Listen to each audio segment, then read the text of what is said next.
తెలియజేస్తున్నాం. దేవుడికి స్తోత్రం చేద్దామా? హల్లెలూయా. ఇంతవరకు దేవుడు ప్రతి విషయంలో మనకి సహాయం చేస్తున్నాడు. అందుని బట్టి దేవుని మహిమపరుస్తున్నాం. సిద్ధపాటు ప్రార్థనా కూడిక రేపటి రోజు పరిశుద్ధ బల్లారుల నిమిత్తము సిద్ధపాటు ప్రార్థనా కూడిక. సిద్ధపాటు అనగానే చాలా ప్రాముఖ్యమైనది. సిద్ధపాటు అనగానే చాలా ప్రాముఖ్యమైనది. అవునండి, సిద్ధపడితేనే ఏదైనా కరెక్ట్గా చేయగలము. సిద్ధపడకపోతే ఏమండి ఏది కరెక్ట్గా ఉండదు, ఏది సరిగ్గా ఉండదు. ఏమండి, కాబట్టి సిద్ధపాటు వలన వచ్చే మేలు, సిద్ధపాటు ఏమండి పడకపోతే వచ్చే ఇబ్బంది, ఈ విషయాలు మనం ధ్యానించుకున్నాం. సిద్ధపాటు వలన వచ్చే మేలు, సిద్ధపడకపోతే వచ్చే ఇబ్బంది. సరైన సిద్ధపాటు కలిగి ఉంటే ఏమండి ప్రతిఫలం గొప్పగా ఉంటుంది, విజయం మన సొంతం అవుతుంది. ఎవరైతే సరైన సిద్ధపాటు కలిగి ఉంటారో ప్రతి విషయంలోనూ కూడా ఏమండి మంచి ప్రతిఫలం పొందుకుంటారు. ఎవరైతే సిద్ధపాటు కలిగి ఉంటారో ప్రతి విషయంలో కూడా మంచి మంచి విజయం సంపాదిస్తారు. ఎవరైతే సరిగ్గా సిద్ధపడకపోతారో, సిద్ధపడకుండా ఉంటారో ఆశించిన రీతిగా ప్రతిఫలం పొందరు. ఎవరైతే సిద్ధపడకుండా ఉంటారో అంటే సిద్ధపడకుండా ఉంటారో వారికి విజయం అంతంత మాత్రమే. కాబట్టి సిద్ధపాటు అనేది చాలా ప్రాముఖ్యం. అది ఉద్యోగంలో అయినా, అది వ్యాపారంలో అయినా, అది కుటుంబంలో అయినా, అది సంఘంలో అయినా కూడా సిద్ధపాటు అనేది చాలా ప్రాముఖ్యం. అవునండి, సిద్ధపాటు అనేది చాలా ప్రాముఖ్యం ప్రియమైన సంఘం. అయితే దీని గురించి పరిశుద్ధ గ్రంథం ఏమని చెప్తుందంటే, సిద్ధపాటు మనం ఎందుకుంటున్నాం? యాక్చువల్గా సాధారణంగా సిద్ధపాటు ఎందుకు మనకి? మనమైతే రేపు పరిశుద్ధ బల్లారులో పాల్గొనడానికి. ఇంకా దేని కొరకు సిద్ధపాటు చెప్తారా? జ్ఞాపకం చేస్తారా? మీకు తెలిసిన విషయాలను దేని కొరకు సిద్ధపడతాం? ప్రాముఖ్యమైనది దానికి నిత్య జీవన స్వతంత్రం చేసుకోవడానికి. ఇంకా సిద్ధపాటు అనేది ఇంకా చాలా ఉన్నాయి, సిద్ధపాట్లు చాలా ఉన్నాయి. మీకు ఉండాలి చెప్పచ్చు. సంతోషం, పాపలు అవునండి. ప్రతి విషయంలోనూ కూడా సిద్ధపాటు అనేది చాలా ప్రాముఖ్యం. ప్రతి విషయంలో ప్రాముఖ్యమే. అయితే ఆ సిద్ధపాటు వలన దేవుడి దగ్గర ప్రతిఫలం పొందుకుంటాం. మనం భూమి మీద మన సిద్ధపాటు వలన దేవుడి దగ్గర ప్రతిఫలం పొందుకుంటాం. మన సంగమ ఏమండి, దేవుడు ఏమంటున్నాడు తెలుసా అంటే పరిశుద్ధ గ్రంథంలో, భూమి మీద ప్రతి ఒక్కరు కూడా వారి సిద్ధపాటు ప్రకారమే నేను వారి గీతం ఇస్తాను అంటున్నాడు. దేవుడికి స్తోత్రం చేద్దాం. అపోస్తలుడు పౌలు గారు రోమీయులకు రాసిన పత్రిక 2వ అధ్యాయము 6వ వచనం చూడండి.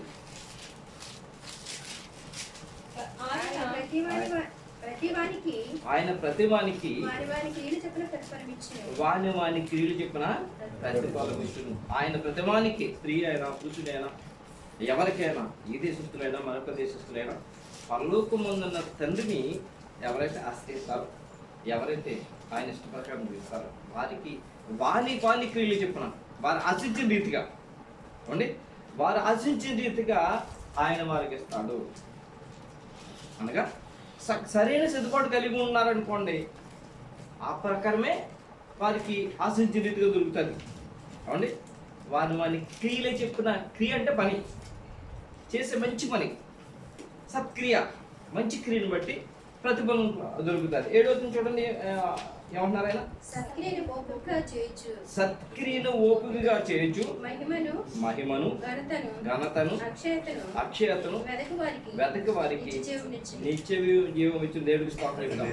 సత్క్రియ, సత్ అంటే మంచి, క్రియ అంటే పని, మంచి పని ఏది అని అంటే దేవుడి యొక్క ఉద్దేశం నెరవేర్చడమే, దేవుడి చిత్రం నెరవేర్చడమే మంచి పని. ఆ మంచి పని చేయడం ఏముండాలట? ఓపిక. సత్క్రియను ఓపికగా చేయొచ్చు. ఎవరైతే ఓపిక, మంచి పని చేయడానికి ఓపిక కావాలి. కావండి, మంచి పని చేయడానికి చాలా ఓపిక కావాలంటే, పప్పడానికి ఓపిక కావాలా, తిట్టడానికి ఓపిక కావాలా, దూషించడానికి ఓపిక కావాలా, చెడ్డ పని చేయడానికి ఓపిక కావాలా? ఏం అవసరం లేదు. కావండి, మంచి పని చేయడానికి మాత్రమే ఏం కావాలి? ఓపిక కావాలి. ఆ మంచి పనే దేవుడు గుర్తించే పని. మంచి పని ద్వారానే దేవుడి దగ్గర నుంచి మనకి ప్రతిఫలం వస్తుంది. అది ఓపికగా చేయాలట. అలాగూ ఓపికగా చేస్తూ ఏమండి, ఎవరైతే సత్క్రియ, మంచి క్రియ, దేవునికి ఇష్టానుసారంగా జీవిస్తూ, ఆయన చెప్పింది చేస్తూ, ఆయన మాట వింటూ ఓపికగా ఆయన ఇచ్చే, మనం ఇప్పుడు దేనైతే అనుకుంటున్నామో, నిత్య జీవం అనుకుంటున్నామో దాని కొరకు ఏమండి ఎదురు చూసినట్లయితే మహిమను ఘనతను అక్షయతను వెదకి వారికి నిత్య జీవం ఇచ్చును. మహిమయు ఘనత ఎవరి దగ్గర నుంచి? ప్రభు దగ్గర నుంచి. ఏమండి? అక్షయతను అక్షయత అంటే ఏమండి? మహిమ శరీరం. అక్షయత మహిమతారు. క్షయం అంటే నశించిపోయేది. అక్షయత అంటే నిలిచేది, నిరంతరం ఉండేది, లేకపోతే మహిమ కలది. దీని గురించి క్షుణ్ణంగా అపోస్తలుడు పౌలు గారు కొరింథీయులకు రాసిన మొదటి పత్రికలో ఈ అక్షయతను గురించి తెలియజేస్తూ 15 అని చెప్తున్నారు ఆయన. అక్షయత చేయటం, క్షయమైన ఈ శరీరము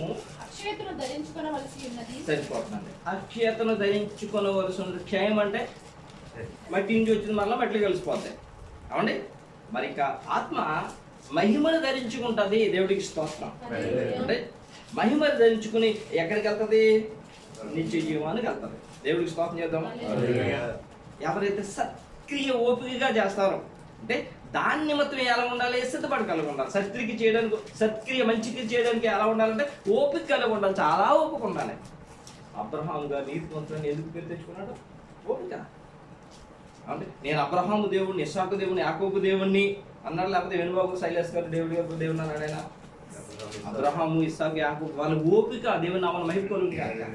వాళ్ళ ఎదురుచూపు, నిరీక్షణ ఏమంటే చాలా గొప్పది, చాలా గొప్పది. అందుకనే ఏమంటే వారు చనిపోయినా కూడా అబ్రహాము దేవుడు అన్నాడు. చనిపోయిన ఎవరు జ్ఞాపకం చేసుకోరు. చనిపోయిన వారు కూడా ఇంకా ఆయన ఉనికిలో ఉన్నారంటే వారు జీవం కలిగి ఉన్నారని వారు నిత్య జీవన స్వతంత్రించుకోవడానికి మొట్టమొదటి వరుసలో ఉన్న దేవుని మహిమ కలుగును గాక.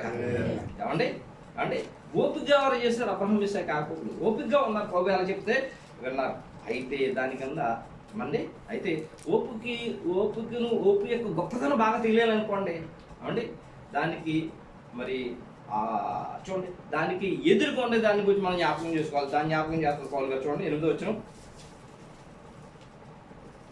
అయితే వేదములు పుట్టించి సత్యమునకు లోబడక దుర్నీతికి లోబడి వారి మీదకి దేవుని ఉగ్రతయు రౌద్రమును వచ్చును. అయితే వేదములు సత్యమునకు విరోధమైనది వేదములు చెడు. అంటే అయితే వేదములు పుట్టించి, వేదములు ప్రతిదానికి కూడా కొడుకు డీజీ అంటారా? అది వాకింగ్ చెప్తాను, నేను చెప్పట్లేదు. ప్రతిదానికి కూడా ఏదో పేరు పెడతారు వస్తారా? ఇది భేదం. అది భేదం ఇబ్బంది కలిగించేవి. ప్రతిదానికి భేదములు సాతాను పుట్టిస్తారు. ప్రతిదానికి కూడా ఆ భేదం పుట్టించకూడదు. కానీ వేదం పుట్టించి ఏమంటే సత్యమునకు లోబడక. ఎవరు భేదం పుట్టిస్తారంటే సత్యానికి లోబడి వారు. ఏమండి? దుర్నీతికి లోబడి వారి మీదకి దేవుడు ఉగ్రతను రౌద్రము వచ్చినట్టు ఎక్కడ తీసుకెళ్తాడైనా? పండ్లు కోరికి నరకానికి. వెనుక కట్ చేపెడతాను నరకానికి. ఏమండి? ఆయన రౌద్రం వచ్చిన ఉగ్రతగా తీసేది అక్కడికి తీసుకెళ్తాడు. ఎవరినంటే సిద్ధపాటు లేని వారు. సత్క్రియ చేసేవారు ఎవరంటే సిద్ధపాటుతో ఉన్నవారు. ఏమంటే? వీరు దుష్కార్యం చేసేవారు అంటే సిద్ధపాటు లేని వారు. అలాగని చెబుతూ ఏమండి 10వ వచనం చూడండి. సత్క్రియ చేయి ప్రతి వానికి మొదట యూదునికి గ్రీసు దేశస్థునికి కూడా మహిమయు ఘనతయు సమాధానమును కలుగును. దేవుని నామమున మహిమ కలుగును గాక. ఏమండి? సత్క్రియ మంచి క్రియ ఎవరు చేస్తారో వాళ్ళు, ఈ మంచి క్రియ ఎవరైతే ఓపికగా చేస్తారో ఏమంటే వాళ్ళ వరుసలో మొదట ఎవరికి ఇస్తున్నాడు అంటే యూదులకి ఇస్తున్నాడు. ఒకవేళ యూదులో గనక ఏమండి ఉంటే వాళ్ళకి మొదటిస్తారు. తర్వాత ఎవరికంటే గ్రీసు దేశస్తులు, ఇంకా లోకంలో ఉన్న వారికి అందరికీ తర్వాత ఆయన ఇస్తున్నాడు మహిమ, ఘనత, సమాధానము. ఏమంటే తీర్పు వచ్చినా కూడా ఎవరికి వస్తుందో తెలుసండి? మొట్టమొదటి దేవుడి పిల్లల దగ్గరికి వస్తుంది. వ్యాధి వచ్చిన ముందు ఎవరి దగ్గరికి వస్తుంది? దేవుడి పిల్లల దగ్గరికి వస్తుంది. ఎందుకు వస్తుంది అని అంటే దేవుడి పిల్లలకి దేవుడి అంటే ఎవరో తెలుసు. వాళ్ళు జాగ్రత్తగా ఉండాలి, చెప్పినట్టు చేయాలి. అందుకని లోకములు ఏదైనా పంపిస్తే ముందు ఎవరి దగ్గర పంపిస్తాడని దేవుడి పిల్లల దగ్గర పంపిస్తాడు. ఆయన దేవుడి ఇంట్లోంచే మొదలవుతుంది ముందు పరీక్షలు అయినా ఏవైనా. ఎందుకంటే దేవుడు ఎవరో తెలుసు వాళ్ళకి. దేవుడు ఎవరో తెలియని వారికి తర్వాత వారి మీదకి వస్తుంది. కాబట్టి మొదట యూదునికి, మొదట క్రైస్తవునికి ఏమంటే సత్క్రియ చేసినట్లయితే మహిమ కలుగుతుందంట, ఘనత కలుగుతుందంట, సమాధానం కలుగుతుందంట. ఎందుకంటే సిద్ధపాటు ద్వారా అని 11 వచనములు అంటాడంటే దేవునికి పక్షపాతము లేదు. దేవుని నామమున మహిమ. దేవునికి పక్షపాతము లేదు. సత్క్రియ ఓపికగా చేసేవాడికి ఏంటంట నిత్య జీవము ఆయన ఇస్తాడట. నిత్య జీవం అంటే ఎక్కడ ఉంది? మనకందరికీ తెలుసు నిత్య జీవం ఎక్కడ చెప్పండి. పరలోకం ఉంది. పరలోకానికి నిత్య జీవం లేదంటే అంటే పరలోకం ఉన్న ప్రభు నిత్య జీవం ఇస్తాడు.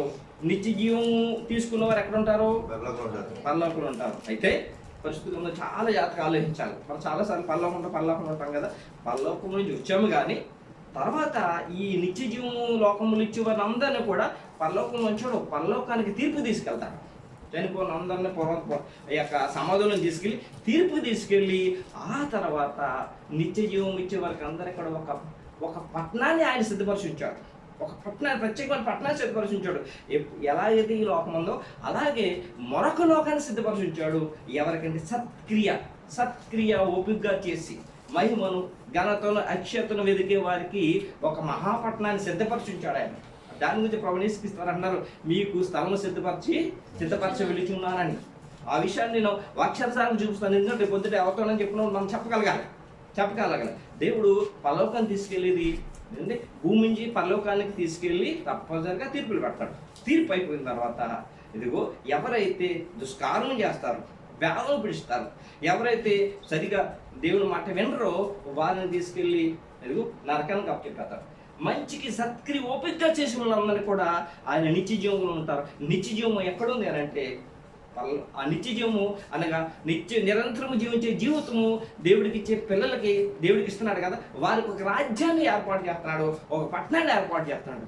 ఆ పట్టణం అంట పరలోకము నుంచి ఏమంటే దిగి వస్తూ ఉందట. పరలోకం దేవుని మాత్రమే, పరలోకం నుంచి దిగి వస్తుందంట ఆ పట్టణము. అది చూపిస్తాను మీకు నేను. చూడండి, ప్రకటన గ్రంథము 21వ అధ్యాయం 1వ వచనం.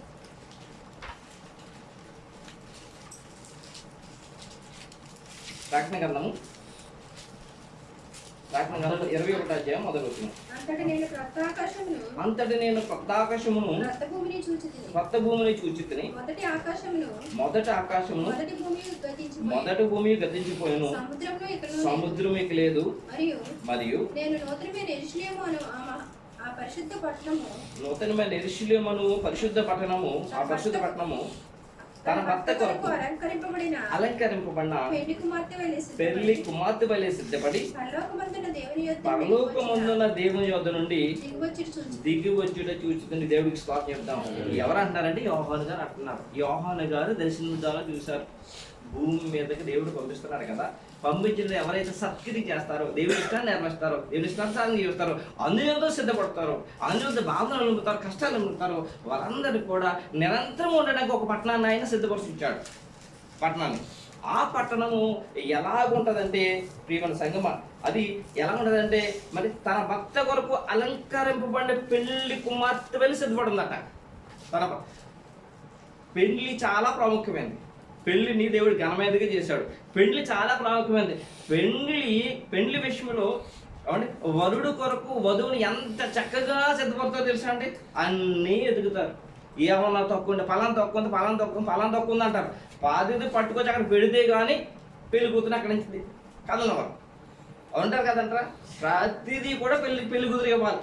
అంటే సంపూర్తిగా పెళ్లి కూతురిని సిద్ధపరిచిన తర్వాతే పెళ్లి ప్రదేశానికి యొక్క పెళ్లి కూతురు వెళ్తారు. అలాగూ తన భర్త కొరకు అలంకరింపబడిన పెళ్లి కుమార్తె వెళ్ళే సిద్ధపడి పరలోకమందున దేవుని యొద్ద నుండి దిగి వచ్చుట చూసి తిని. చూడండి 3వ వచనం. అప్పుడు ఇదిగో దేవుని నివాసము మనుషులతో కూడా ఉన్నది, ఆయన వారితో కూడా కాపురముండును, వారు ఆయన ప్రజలయుందురు, దేవుడు తానే వారికి దేవుడయుండి వారికి తోడయుందురు. దేవుడి నామమున మహిమ కలుగుగాక. ప్రభువుని యేసుక్రీస్తు వారితో పాటు నిత్యము ఉంటాడు. ప్రభువుని యేసుక్రీస్తు నిత్యం ఉంటాడు. వారు నిరంతరం జీవిస్తారు. ప్రభువుని యేసుక్రీస్తు వారితో పాటు ఉంటారు. దేవుని యొక్క ప్రకాశం ఉంటుంది. పరలోకము ఎప్పుడు దేవుడు తండ్రిని దేవుడు నిరంతరం ఉండే పరలోక పట్టణము. అది మనుషుల కొరకు దేవుడు ఏం చేస్తాడంటే ఏమంటే మరొక పట్టణాన్ని, యెరూషలేమైన నూతనమైన పట్టణాన్ని దేవుడు ప్రత్యేకించి సిద్ధపరిచించాడు. దేవుడికి స్తోత్రం. మరి ఈ భూమి ఏమైపోద్ది, ఈ ఆకాశం అయిపోద్ది, ఈ సముద్రం అయిపోద్ది, ఇప్పుడున్నది ఏమైపోద్ది అంటే ఇప్పుడున్నన్నీ కూడా లయమైపోతాయంట. ఇవన్నీ కూడా దేవుడు 5 దూతలనే ఏమంటారు పంచభూతాలతో నిర్మించాడు. ఒక భూతం ఒక దేవదూత. ఈ దేవదూతల ద్వారా నిర్మించాడు. వాటన్నిటిని కూడా నిర్వీర్యం చేస్తున్నాడు. బ్లాస్టింగ్ చేస్తారు కదా, బ్లాస్టింగ్ చేస్తే ఏమవుతుందంటే తునకలు అయిపోతుండదు ఆ ప్రదేశంలో ఉన్న చోట. అలాగూ భూమి, ఆకాశం, సూర్యచంద్ర నక్షత్రాలు అవండి మరి సముద్రం సమస్తం అంతా కూడా ఏమైపోద్దంటే లయమైపోద్ది. దాని గురించి ఏమండి పేతురు గారు తెలియజేస్తున్నారు. చూడండి, పేతురు రాసిన 2వ పత్రిక 3:10 అయితే ప్రభు దినము దొంగ వచ్చినట్లు వచ్చును.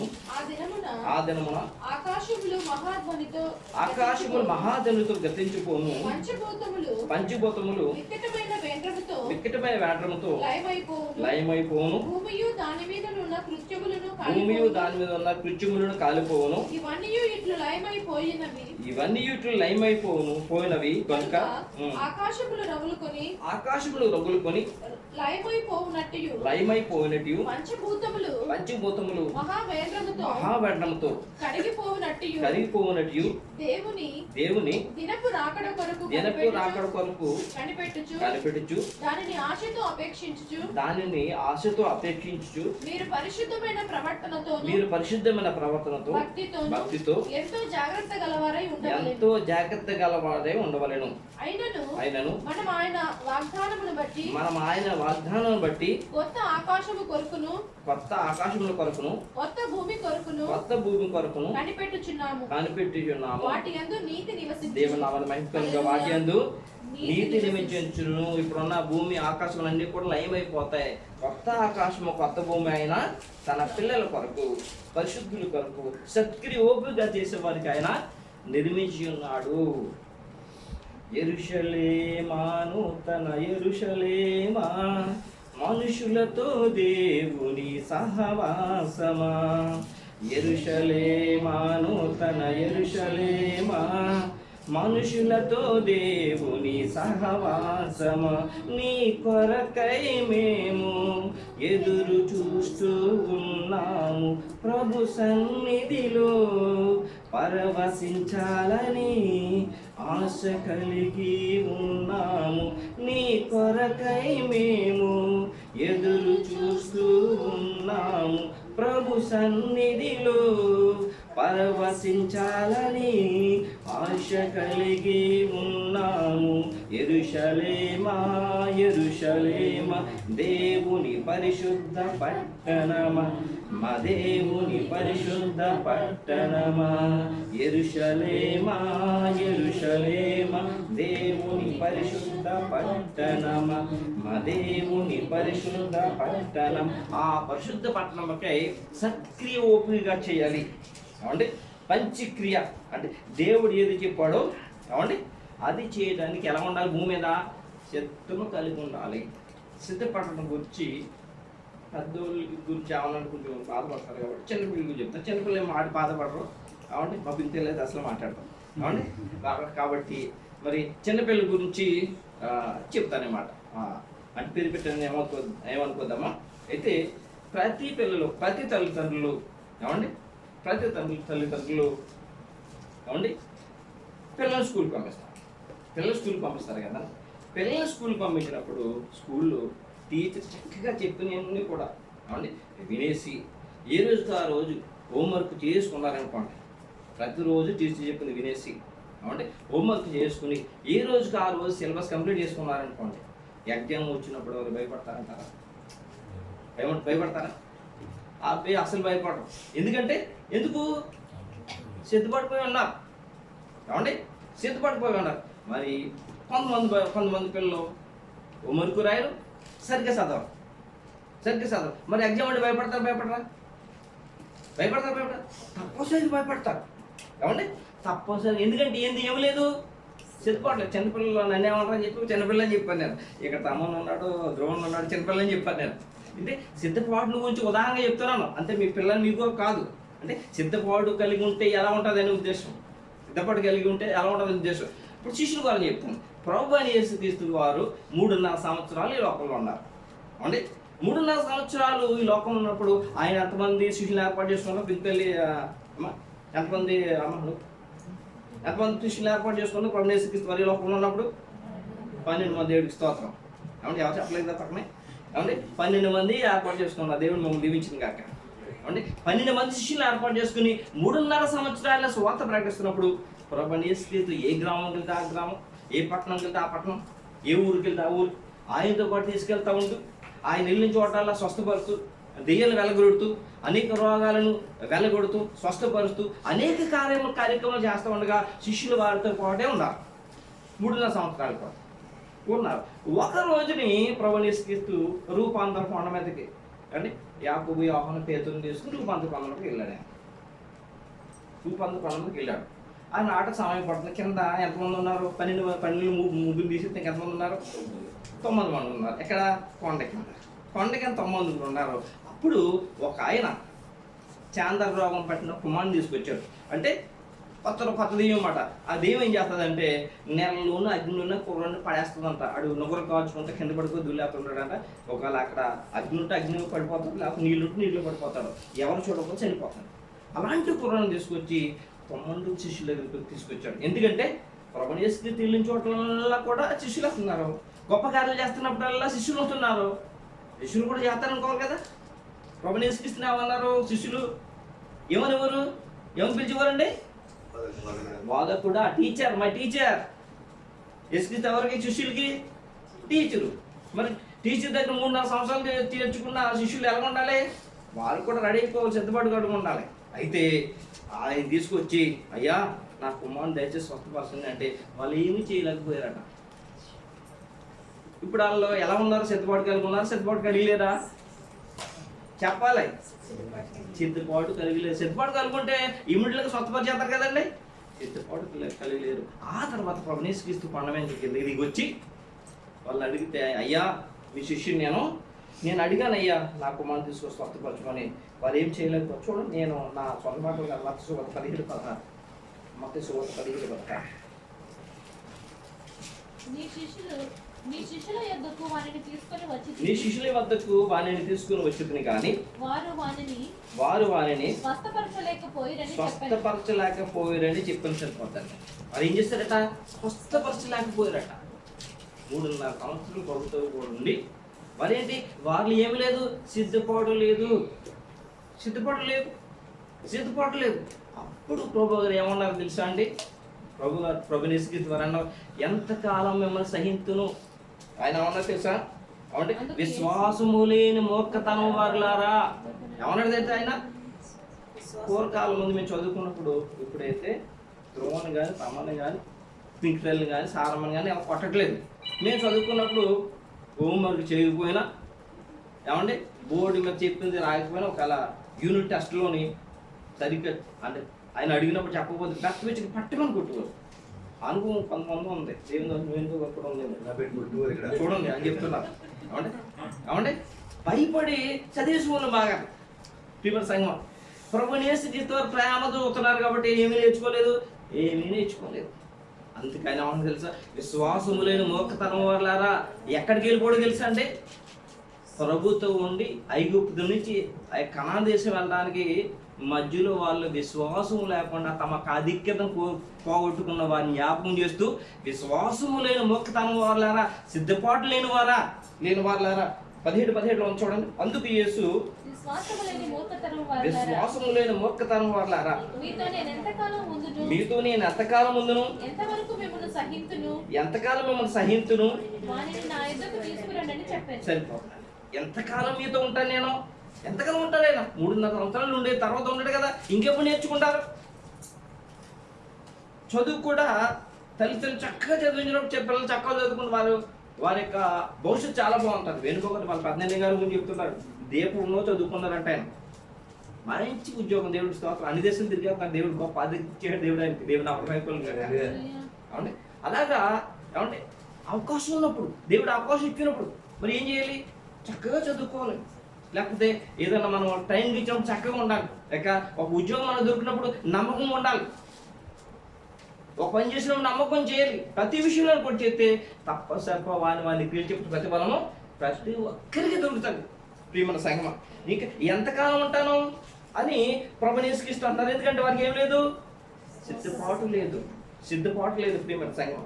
ఇప్పుడు ఒక మాట జ్ఞాపకం వస్తున్నారు ఏంటంటే, యేసన్ గారు సువార్త ప్రకటిస్తున్న కాలం. యేసన్ గారు మనకు అందరికీ తెలుసు కదా, ఇప్పుడు పిల్లలు చూడబోతుంటారు, ఆయన ఫోటో చూస్తున్నారు కదా, ఆయన మెసేజ్లు అంటారు కదా. యేసన్ గారు ఆయన సువార్త ప్రకటిస్తున్న కాలంలో ఆయన సంఘంలో కొంతమంది స్త్రీలు ప్రతిరోజు సాక్ష్యం చెప్పేవారట. అంటే ప్రతి ఆదివారం కూడా మంచి మంచి సాక్ష్యాలు చెప్పేవారట. ఆ సంఘంలో వేరొక స్త్రీ ఉందట. ఆమె సాక్ష్యం చెప్పదు కదా, సాక్ష్యం చెప్తుంటే చిరుగుర్లు ఆడుతూ ఉండేదట. ఒకరోజు ఆమె ప్రతి వారం సాక్ష్యాలు చెప్తుంటే, మీరైనా సాక్ష్యం చెప్పేది నేను చెప్పనా, నేను కూడా చెప్తానని చెప్పి పాస్టర్ దగ్గరికి వెళ్ళి, అయ్యా వచ్చే వారం నేను గొప్ప సాక్ష్యం చెప్తాను అయ్యా అన్నదాన్ని. అమ్మ చాలా మంచిదమ్మా, దేవుడు ప్రభు అని యేసుక్రీస్తు అందరినీ ప్రేమిస్తున్నాడు, ఎవరు ప్రార్థన చేసినా కాదందో తప్పనిసరి నువ్వు కూడా చెప్పమన్నాడంట. ఎవరు యేసన్న గారు, మీరు అంటున్నారు లేదా అడుగుతున్నాను, యేసన్న గారు ఏమంటే సరే అన్నారట. అప్పుడు ఆదివారం ఆరాధన అయిపోయింది, ఇంటికి వచ్చేసింది. శనివారం నుండి మళ్ళా గురువారం వరకు కూడా, శుక్రవారం వరకు కూడా ప్రార్థన చేస్తా ఉందంట. ప్రభా, మా సంఘంలో చాలా మంది స్త్రీలు ప్రతి వారం సాక్ష్యం చెప్పేస్తున్నారు, నేను ఎప్పుడు చెప్తాను ప్రభా, నేను కూడా సాక్ష్యం చెప్పాలి. అయితే వాళ్ళకంటే గొప్ప సాక్ష్యం నేను చెప్పాలి. ఎలా అంటే, మా ఇంటికి నువ్వు భోజనం రావాలి, మా ఇంటికి మీరు భోజనానికి రావాలి, నీకు భోజనం పెట్టాలి, నా ప్రభు మా ఇంటికి వచ్చి భోజనం చేశాడని చెప్పి నేను సాక్ష్యం చెప్తాను. వాళ్ళకి అందరికంటే టాప్లో వేసుకున్న సాక్ష్యం అని చెప్పి ఆమె ప్రార్థన చేస్తాం అంతట. అలాగే శనివారం మొదలెట్టింది. శుక్రవారం ప్రార్థన చేసి ఆయనకి ఆయన అన్నారు, అమ్మ తప్పనిసరి వస్తాను మీ ఇంటికి భోజనం అన్నారు. వస్తానమ్మా అన్నారంట. ఇంక చూసుకో ఆవిడకి ఆనందానికి అవధులు లేవు. శనివారం పొద్దురు లేచింది, మార్కెట్కి వెళ్ళిన సామాన్లన్నీ పట్టుకొచ్చేసింది, అన్ని రకాల వంటలు చేసి సిద్ధపాటు చేసిందంట. అన్ని రకాల వంటలు వండేసి సిద్ధపాటు చేసి శుభ్రంగా అంటే కుర్చీ వేసుకుని గుమ్మంలో చూస్తా ఉందంట. ఎసులో వస్తారు, భోజనం పెడతామని చెప్పి ఇలా చూస్తా ఉంటే ఇంచుమించు మధ్యాహ్నం కూడా సమయం అయిపోయిందట. ప్రభు ఇంకా రావట్లేదు. ఈ లోపల ఒక భిక్షమెత్తుకుని అతను అలా వెళ్తా ఇది దగ్గరికి వచ్చి, అమ్మ ఆకలి వేస్తున్నాను, ముద్దెట్టమ్మా అన్నాడు. ముద్ద లేదు ఏం లేదు ఎలా అన్నాడు. అలా కదమ్మా చాలా ఆకలి వేస్తుందమ్మా, నాకు ముద్దెట్టమ్మా అంటే, లేదే వచ్చి పడుతుంటారు పల్లెల్లో అందరూ కూడా అని చెప్పుకున్నదట. మళ్ళీ అడిగాడంట, అమ్మ ఆకలి వేస్తున్నాం ముద్దెట్టమ్మా అని చెప్పంటే, ఇంక చూసుకో తిండిదాన్ని అందండి అవసరం అయితే. ఆమె పూర్వపు దినమంతా జ్ఞాపకం చేసింది, ఆమె చేసి చిరుగులన్నీ కూడా ఇక్కడ ఉన్నామండి కొడతానని కూడా ఉన్నది. ఏమండి ఇంకా ప్రతి ఒక్కరు వచ్చి పడి ఉంటారు, ప్రతి ఒక్కరికి మేము వండి పెట్టాలి అని చెప్పేసుకుంటే సరేలేకపోతే అయిపోరంట. సాయంత్రం వరకు చూసిందంట, రాత్రి అయిపోయిందంట. ఇప్పుడు మళ్ళీ మొక్కరించి, ప్రభా నువ్వు వస్తానన్నప్పుడు వస్తావు కదా, ఇవి ఎందుకు రాలేదంటే అప్పుడు అన్నారంట, వచ్చానమ్మా అని అన్నారంట. వచ్చావు ప్రభా, ఎప్పుడు వచ్చావు ప్రభా అంటే, అమ్మ నాకు ఆకలి అతను భోజనం పెట్టమని అడిగాను కదా అమ్మ అన్నారంట. అదేంటి ప్రభా భిక్షకాడిలాగా వచ్చావు, నువ్వేదో అయితే తలతల మెరిసి వస్త్రాలతో వస్తావు అనుకున్నాను నేను. తలతల మెరిస్తే వస్త్రాలతో వస్తే మనం బతుకుతామా, మనం చూడగలుగుతామా? చూడండి, ప్రభుని యేసుక్రీస్తు వారు వస్తే కూడా కానలేని స్థితిలో ఉందామె. ఏమి లేదు ఆమెలో, సిద్ధపాటు లేదు. ఆమెలో ఏమి లేదు, దయ లేదు. ఆయన అన్నట్టు సిద్ధపాటు కూడా లేదు. ప్రభుని యేసుక్రీస్తు వారు వచ్చి భోజనం చేస్తే ఆమెను దీవించడం ఆశీర్వదించడం, ఆవిడ జీవితం బంగారం అయిపోయింది. ఆవిడేం పోగొట్టుకుంది? ప్రభుని యేసుక్రీస్తు వారు వచ్చినప్పుడు ఆమె ఏమి లేదంటే గ్రహించలేకపోయింది. సిద్ధపాటు లేకపోతే గ్రహించలేము. దేవుడు తన పిల్లలకి రాబోయే రోజులు ఏం జరుగుతుందో ముందుగా తెలియజేస్తాడు. సిద్ధపాటు ఉండాలి. ఏమండి, సత్క్రియ చేస్తూ ఉండాలి, సిద్ధపాటు ఉండాలి, తెలియజేస్తాడు. అయితే క్రీస్తు పూర్వం 100 సంవత్సరాల క్రితం అబ్రహాము గారు కూడా ఈ మేళ కూర్చుందో అలాగే గుమ్మం వాగిటి కూర్చుని ఉన్నాడట.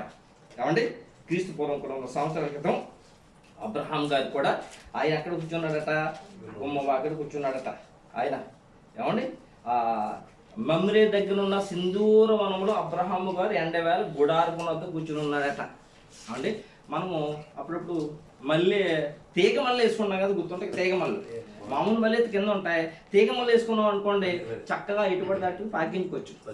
అబ్రహాం గారు పందిరి మళ్ళీ అంటే అబ్రహాం గారు సింధూర వనం ఏర్పాటు చేసుకున్నారు. ఆయన గుడారం ఎదుర్కొంటే చక్కగా నీడగుంటది. ఆ నీడగున్నప్పుడు ఆ యొక్క ఎదుర్కొండాన ఆ యొక్క గుమ్మలో కూర్చొని చూస్తున్నాడంట. అప్పుడు ఆయన చూస్తుంటే ఆయనకి ఎవరు కనిపించారంటే యెహోవా కనిపించాడు. దేవుని నామం కాక యెహోవా కనిపించారట. ఇలా నిదాన్ని చూస్తుంటే కాసేపటికి ముగ్గురు వచ్చి ఆయన ఎదుర్కొంటున్నారట.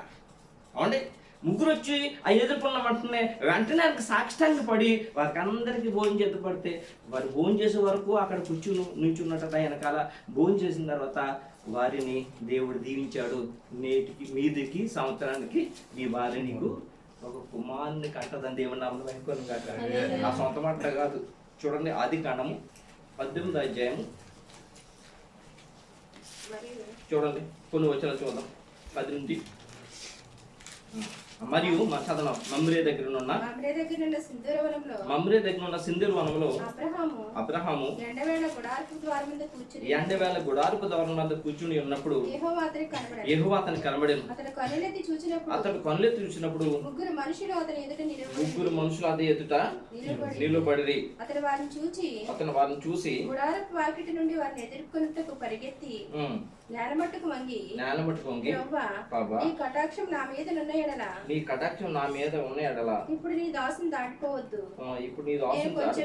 నేను కొంచెం నీళ్లు తెప్పించదను. దయచేసి కాళ్ళు కడుక్కొని ఈ చెట్టు కింద అలసట తెచ్చుకోండి. కొంచెం ఆహారం తెచ్చేదను. మీ ప్రాణములను బలపరచుకోండి. తర్వాత మీరు వెళ్ళవచ్చు. నిమిత్తము కదా మీ దాసుని వద్దకు వచ్చుతున్నాను. వారు నీవు చెప్పినట్టు చేయమనగా అబ్రహాము గుడారంలో ఉన్న సారా యొద్దకు త్వరగా వెళ్ళి నీవు త్వరపడి 3 మానికలు మెత్తని పిండి తెచ్చి పిసికి రొట్టెలు చేయమని చెప్పాను. మరియు అబ్రహాము పశువుల మందకు పరిగెత్తి ఒక మంచి లేత దూడను తెచ్చి ఒక పనివానికి అప్పగించాడు. వాడు దాన్ని త్వరగా సిద్ధపరిచాడు. తర్వాత అతను వెన్నను పాలను తాను సిద్ధం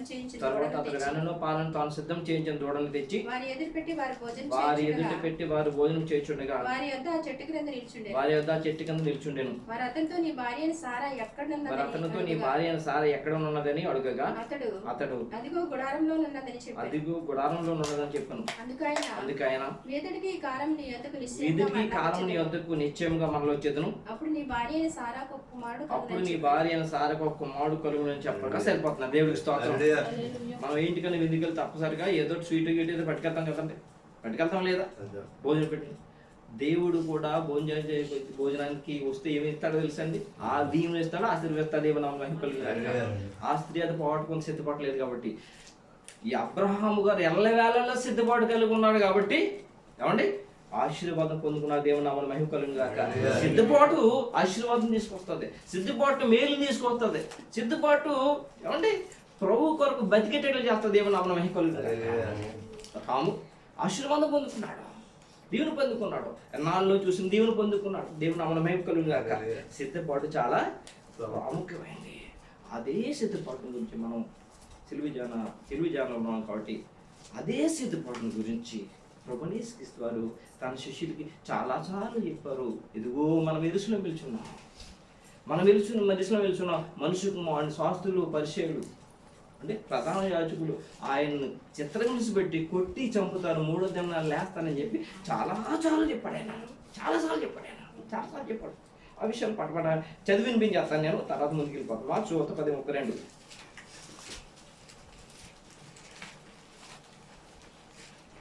వారు ప్రయాణమై యెరూషలేమునకు వెళ్ళుచుండిరి. యేసు వారికి ముందుగా నడుచుచుండగా వారు విస్మయం పొందిరి. వెంబడించి వారు భయపడిరి.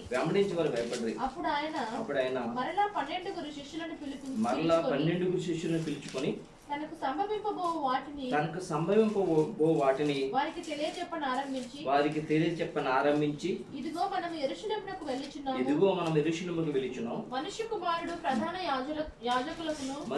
ప్రధాన యాజకులకును శాస్త్రులకును అప్పగింపబడును. వారు ఆయనకు మరణ శిక్ష విధించి ఆయనను అన్యజనులకు అప్పగించెదరు. అపహసించి ఆయన మీద భూమి వేసి కొరడాలతో ఆయనను కొట్టించి చంపెదరు. 3 దినములైన తర్వాత ఆయన తిరిగి లేచునని చెప్పిన దేవుడి స్తోత్రం కలుగును. వారు ప్రయాణమై వెళ్తున్నారంట. ఎక్కడికి? యెరూషలేముకి. ఎక్కడి నుంచి వెళ్తున్నారు చెప్పండి? ఆయన ఉండే ప్రదేశం ఏంటి అండి? ప్రభువు యేసు క్రీస్తు వారు నివాసం ఉండే ప్రాంతం ఏంటి? జ్ఞాపకం తెచ్చుకుని తొందరగా. డేవిడ్ గారు అడిగితే చెప్పని అడిగితే చెప్పట్లేదు. గలిలయలోని నజరేతు నుండి దేవుని నామమున మహిమ కలుగును గాక. ఎప్పుడు జ్ఞాపకం ఉంచుకోవాలి, మన యేసయ్య నివాస స్థలం. అవునండి, గలిలయలోని నజరేతు నుండి ఆయన బయలుదేరారు. అవునండి, కపెర్నహూము కొంతకాలం నజరేతులు ఉన్నారు. తర్వాత ఆ కుటుంబం వారు ఆయన ఇబ్బంది పెడుతుంటే కపెర్నహూముకి షిఫ్ట్ అయ్యారు. ఆ సముద్రం ఎదుర్కొనగానే ఆయన. అవునండి, అక్కడి నుంచి యెరూషలేముకి 120 కిలోమీటర్లు, పూజా నుంచి ఉపేంత దూరం ఉంటే అంత దూరం. ఆయన అక్కడికి శిష్యులతో పాటు బయలుదేరుతున్నాడట. ఇదిగో వారు ప్రయాణమై యెరూషలేముకి వెళ్ళుచుండి యేసు వారికి ముందును నడుచుచుండగా వారు విస్మయం పొందారట. ప్రభుని యేసుక్రీస్తు తొందరగా నడుతున్నాడట. ఎందుకంటే ఆయన మహిమ పరచబడుకో దినం వచ్చింది. ఆ దినం ఎలాంటి దినం అంటే, పూర్వకాలమందు తండ్రిలో ఉంటూ సమస్తాన్ని నిర్వహిస్తున్న ప్రభువుకి దేవుడు, వాక్యానికి దేవుడు శరీరం ఇచ్చాడు కదా. ఆ ఇచ్చిన శరీరముతో ప్రపంచ మానవాళి కొరకు ప్రాణం పెడితే, ఆయన అంతకు ముందు ఆయనలో ఉండి వాక్య రూపంలో ఉండి చేస్తున్న ఆయనకి ఇప్పుడు శరీరం ఇచ్చి మహామహుడిగా, రాజుగా, ప్రపంచాన్ని ఏలువాడుగా ఆయన మహిమ సింహాలను అవరోధించబోతున్నాడు.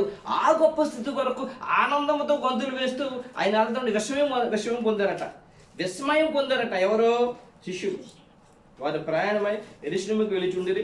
యేసు వారికి ముందు నడుచుచుండగా వారు విస్మయం ముందిరి.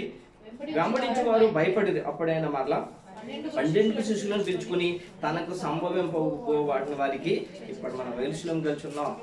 అక్కడ మనుష్య కుమారుని ప్రధాన యాజకులు, శాస్త్రులు, మరి పెద్దలు పట్టుకుని ఆయన్ని హింసిస్తారు, కొడతారు, ఉమ్ము వేస్తారు, కొరడాలతో కొడతారు, ఆయన చంపుతారు. 3వ దినం తిరిగి ఆయనేమో లేస్తానని చెప్పాడు. అలాగని చెప్పి అనేక సార్లు లోకాసువార్త 9:18 చెప్పాడు. లోకాసువార్త 19:20 చెప్పాడు ఆయన. ఏమండి, ఇంకా చాలాసార్లు చెప్పాడు. లోకాసువార్త 22:14 చెప్పాడు ఆయన. ఏమండి, చాలాసార్లు చెప్పాడు. ఎందుకు చెప్పాడు అని అంటే, ఆయన వారిని సిద్ధపడమని. ఎందుకు చెప్పాడు తెలుసా అండి? సిద్ధపడమని. శోధన వస్తుంది, మీరు శోధనలో ప్రవేశించుకున్నట్టు మెలకువగొండి ప్రార్థన చేయండి. శోధన వస్తుంది, శోధన నుంచి తప్పించడానికి మహాభయంకరమైన శోధన వస్తుంది. దాని నుంచి తప్పించబడటానికి ఆయన అనేక మార్లు జ్ఞాపకం చేశాడు. ఏమండి, అనేక మార్లు జ్ఞాపకం చేస్తే ఏమండి, వారు గ్రహించలేదట. లోకసువార్త 9:40 చూడండి. వారు ఆ మాట గ్రహించలేదట. ఎందుకు గ్రహించలేదంటే, వారికి ఏమి లేదు, సిద్ధపాటు లేదు. చూడండి, లోక 9:45. అయితే వారి మాట గ్రహింపకున్నట్లు 44 చూడండి, 9:44. ఆయన చేసిన కార్యములన్నింటినీ చూసి అందరూ ఆశ్చర్యపడుచుండగా ఆయన ఈ మాటలు మీ చెవులలో నాటనీయుడి, మనిషి కుమారుడు మనుషుల చేతికి అప్పగింపబడబోచున్నాడని శిష్యులతో చెప్పాను. ఈ మాట మీ మనసుల్లో, మీ చెవుల్లో నాటనీయుడి అనేక మార్లు చెప్పాడు. మళ్ళా చెప్తున్నాడు. మీరు జ్ఞాపకం ఉంచుకోండి, మీరు దీని మీద మనసు పెట్టండి. అంటే మీరు సిద్ధపడండి. ఉపద్రవం వస్తుంది, శోధన వస్తుంది, భయంకర శోధన వస్తుంది. మీరు మెలకుగా ఉండడానికి, ఆ శోధన చేయించడానికి, సిద్ధపడటానికి అని చెప్పి అనేక సార్లు మీ మనసు చెప్పాడు. మీ చెవుల్లో నాటనీయుడి, మనిషి కుమారుడు మనుషుల చేతికి అప్పగింపబడుచున్నాడు అని అన్సులు చెప్తే వారు ఏం చేశారు? 9:40 చెప్పు చదవండి. అయితే వారు ఆ మాట గ్రహింపకున్నట్లు అది వారికి మరుగు చేయబడిన కనుక వారి దానిని తెలుసుకోవాలి. మరియు ఆ మాట గురించి వారు ఆయనను అడగా వెరచేతి. ఎందుకంటే సిద్ధపాటు లేదు. ఆ ప్రభువుని అడగా ప్రభు చూసుకుంటాడు. తల్లిదండ్రులు ఉన్నారు కదా చూసుకుంటారు, పిల్లలు అనుకుంటారు. పెద్ద అయిన తర్వాత ఎలా చూసుకుంటారు? చిన్నప్పుడైతే చూసుకుంటారు. పెద్ద అయిపోయింది అనుకోండి, పెద్ద అయిపోయారు అనుకో పిల్లలు, అప్పుడు ఎలా చదువుతారు? అప్పుడు ఎలా కష్టపడాలి. అవునా కదా? అంటే ముందేం చేయాలి? సిద్ధపాటు కలుగుంటాలి. దేవుడు నామమున మహిమ కలుగును గాక. చెప్తున్నాడు, సిద్ధపాటు లేదు కాబట్టి వారు ఏం చేయాలట? ఆ మాట వారు జ్ఞాపకం ఉంచుకోలేదట. అప్పుడు ప్రభువు యేసుక్రీస్తు వారు పస్కాను భుజించిన తర్వాత తన శిష్యుని తీసుకుని ఒలీవ కొండకి వెళ్ళారు. ఒలీవ కొండకి వెళ్ళినప్పుడు అప్పుడు ఆయన మరలా వారితో చెప్పి, ఎదుగో మీరు శోధనలో ప్రవేశించినట్లు మెలకువగా ఉండి ప్రార్థన చేయండి అని చెప్పి రాతివేత దూరం ఇలా ఆయన ప్రార్థన చేయడం మొదలు పెట్టాడట. చూడండి, మార్కు వార్త 14:26.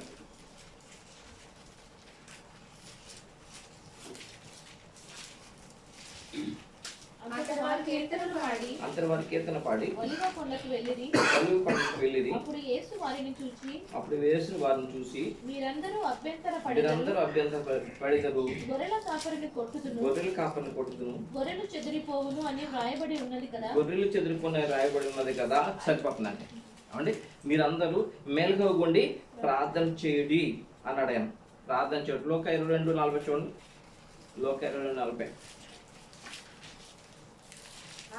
ఆ చోటు చేరి ఆయన వారితో మీరు శోధనలో ప్రవేశించుకున్నట్లు ప్రార్థన చేయడం చెప్పి వారి వద్ద నుండి రాతివేత దూరం వెళ్ళి మోకాళ్ళుని తండ్రి ఈ గిన్నె నా యొద్ద నుండి తొలగించుటకు నీ చిత్తమైతే తొలగించుము, అయినను నా ఇష్టము కాదు నీ చిత్తమే సిద్ధించును కాకని ప్రార్థించాను. సరిపో నీ చిత్తమే సిద్ధించిన కాకని ఆయన రాతివేత దూరం. ఒక రాయి ఒక మనిషి ఇసిరానుకో నార్మల్ గానీ ఎంత దూరం వెళ్ళి పెడతారు అంత దూరంలో వాళ్ళు కనిపిస్తున్నారు ప్రభుని వాళ్ళకి.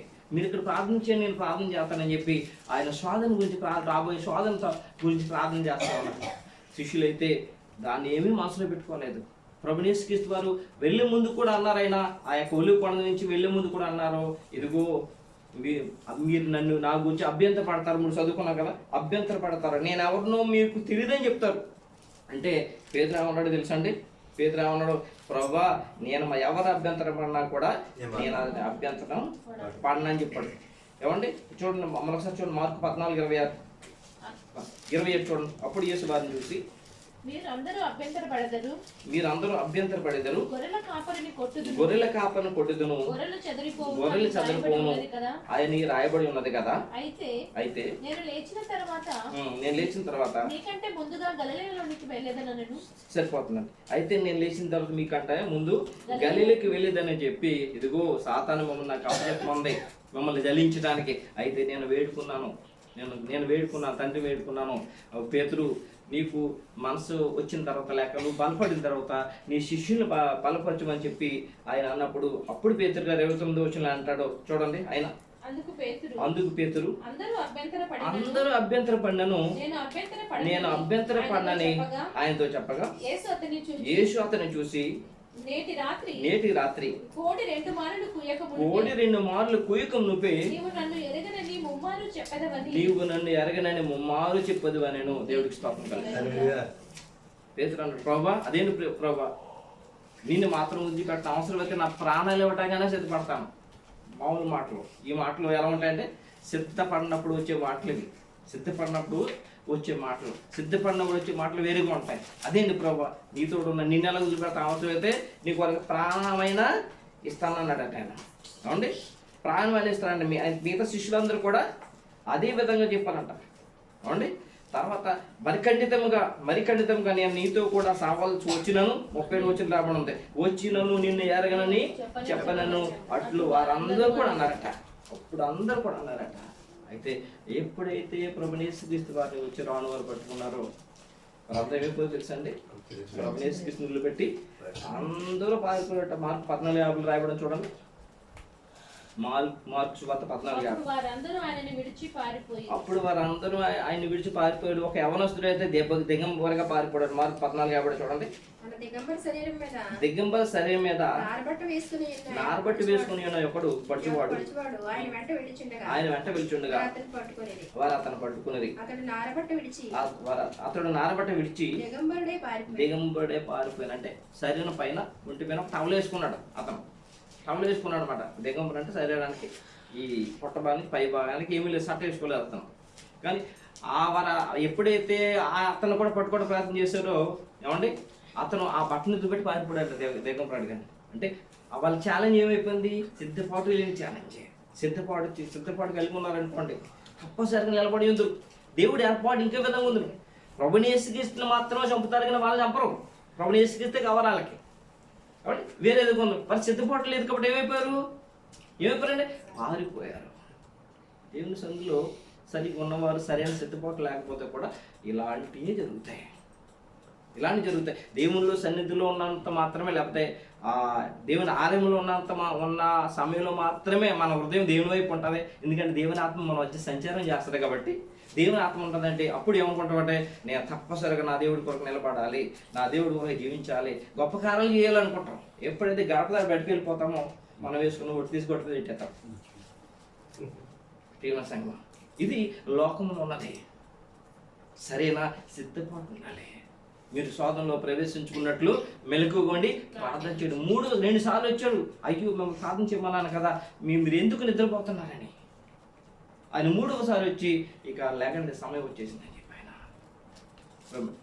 ప్రియమైన సంగమా, సిద్ధపాటు చాలా ప్రాముఖ్యం. మరి ప్రభువైన యేసుక్రీస్తు వారు కూడా ప్రార్థన చేశారు సిద్ధపాటు కలిగి. మరి ఆయన శిలువను తప్పించుకున్నాడు ఆయన. ప్రభువైన యేసుక్రీస్తు వారు కూడా సిద్ధపడి ప్రార్థన చేశారు. శిష్యులు సిద్ధపడమన్నారు, వారు సిద్ధపడలేదు. ప్రభువైన యేసుక్రీస్తు వారు సిద్ధపడి ప్రార్థన చేశారు. ఆయన శిలువ శ్రమను తప్పించుకున్నాడా? అయితే ప్రభువైన యేసుక్రీస్తు వారు ప్రార్థన చేస్తే అది ఒక సూత్రం రాయబడి ఉంది.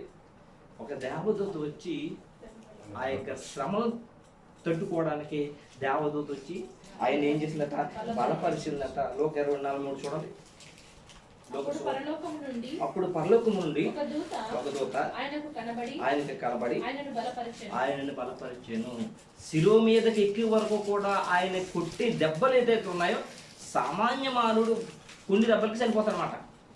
ఆ యొక్క కొరడానికి చివర బేరగుంబులు శిశుపెంకులు గుచ్చి సుంచారట, వాళ్ళ మీద కట్టి సుంచారు. ఒక్కొక్క దెబ్బ కొడుతుంటే శరీరంలోంచి రక్తం అలా లాగేస్తుంది అన్నమాట. మామూలు సామాన్యుడు అయితే కొన్ని దెబ్బలకి చనిపోతాడా. దేవదూత వచ్చి ఆయన సిద్ధపడి ప్రార్థన చేయటం ద్వారా ఆయన సిలువకు వెళ్ళ ముందు వరకు కూడా వాటికి ఏం చేశాడైనా తట్టుకున్నాడు. సిలువ మీద చనిపోవాలి ఆయన, సిలువ బయట కాదు. ఆయన తట్టుకోవడానికి దేవదూత బలపరిచిందట. సిద్ధపాటు కలిగితే ఏమవుతుంది ప్రియమైన సంగమా, విజయం మన సొంతం అవుతుంది. సిద్ధపాటు కలిగితే మనం ఏదనుకుంటాం అది సాధించగలుగుతాం. ప్రియమైన సంగమా, సిద్ధపాటు దేవుని పిల్లలకి చాలా చాలా ప్రాముఖ్యం. అందుకే మనం రేపు రోజుని పరిశుద్ధ బలాల్లో పాల్గొనబోతున్నాం. పౌలు గారు ఏమన్నారు? సిద్ధపడమన్నారు. అన్నారు లేదండి? సిద్ధపడమన్నారా? కాబట్టి ప్రతి మనుషుడు మొదటి కొరింథీ 11:28 కాబట్టి ప్రతి మనుషుడు తను తాను పరీక్షించుకొనవలెను, అలాగే చేసే ఆ రొట్టె తిని ఆ పాత్రలు తాగవలెను. అది ఎప్పుడు పరిశుద్ధ బలాలు రేపు ఈ రోజు సిద్ధపడ ఎప్పుడు సిద్ధపాటు కలిగి ఉందనుకోండి. అబ్రహాం గారిలాగా ప్రభు ఎప్పుడు వచ్చినా, ప్రభు యొక్క ఏమండి రాకడ ఎప్పుడు వచ్చినా మనం సిద్ధపాటు కలిగి ఉంటే ఏమవుతాం? ఎత్తపడుతుంది దేవుని మన మహిమలుగా. మన కొరకు ఆ పరిశుద్ధ దేవుడు దాచించోడు నిరంతరం ఉండే జీవితం. ఈ లోకంలో శాంపుల్ జీవితం. అప్పుడప్పుడు పెయింట్లకి ఎంటర్లకి ఆటలకి దేవుడిగా బాగా తెలుసు శాంపుల్ చేస్తారు. అలాగే శాంపుల్ జీవితం ఇచ్చాడు మనకు. ఇప్పుడు మన యొక్క క్రియలను బట్టి, మనం జీవించే జీవితం విధానాన్ని బట్టి మనకి అక్కడ ప్రతిఫలం ఉంటుంది. ప్రతి వాడు వాని క్రియలు చెప్పినా ప్రతిఫలం పొందుకుంటారు. ఈ లోపల సత్క్రియ చేస్తూ మంచి క్రియ చేస్తూ సిద్ధపాటు కలిగి ఉంటే ఏతట నిత్య జీవము దొరుకుతుంది. ఆ పరలోక పట్టణంలోకి మనం నిరంతరం దేవునితో పాటు ఉండగలుగుతాం. దేవుని మన హైకులు కాక సిద్ధపడి వెళ్ళుకుందాం. ఆ యొక్క నిత్య జీవాన్ని స్వాతంత్రించుకుందాం. అలాంటి కృపలో మనల్ని మన సంఘం దేవుడు భద్రపరచును గాక.